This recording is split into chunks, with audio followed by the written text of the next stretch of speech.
ভাইয়া এটা বুঝছেন না? বুঝছি। না বুঝলে আরে ফোন দিবেন, আরে না বুঝলে অপেক্ষা করবেন, আরে ফোন দিবেন, ঠিক আছে নে? দিনের বেলাও দিতে পারবো এগুলাকে? না, এগুলা সবগুলা রাত্রে, দিনে কোনো কাজ নাই। পাথরও দিবেন। হুম আর এটা গাছে, গাছে হুম রাত্রেবেলা দুধ দিব কে?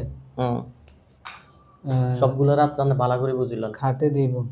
হুম আর গাছে, আর এটা, এটা কি? এটা হচ্ছে ছবি এলা কাপড়িয়ান, ও, জিনালি জলে দি মানে দিবেন। গায়ে দিয়ে মানে মাটির ভিতরে ঢুকালাম। হুম বুঝছি, জলে দিয়ে। আচ্ছা ঠিক আছে, বুঝছি। সব রাত্রেবেলা, হ্যাঁ? হুম সমস্যা নেই, এগুলো করতে পারবো। নরমাল। মোমোগুলো একটা কত নেয়? মোবাইল এগুলা এখানে আপনি এগুলা ছোট সাইজ গুলা নিয়ে না রে, বড় এগুলা নিলে একটা 45 টাকা 50 টাকা করে নিব। তাহলে এটা মাদারি গুণ নিব, হ্যাঁ? হুম মাঝারি গুণ যদি আপনি যদি না লইতে না তাহলে আপনি ওই যে ইয়ে লইবেন, লাল আছে একটা, একবারে লাল, বুঝলেন নি? লাল। হ্যাঁ, একবারে লাল যেটা আছে এটা লইয়েন। 10 টাকারটা? হুম আচ্ছা।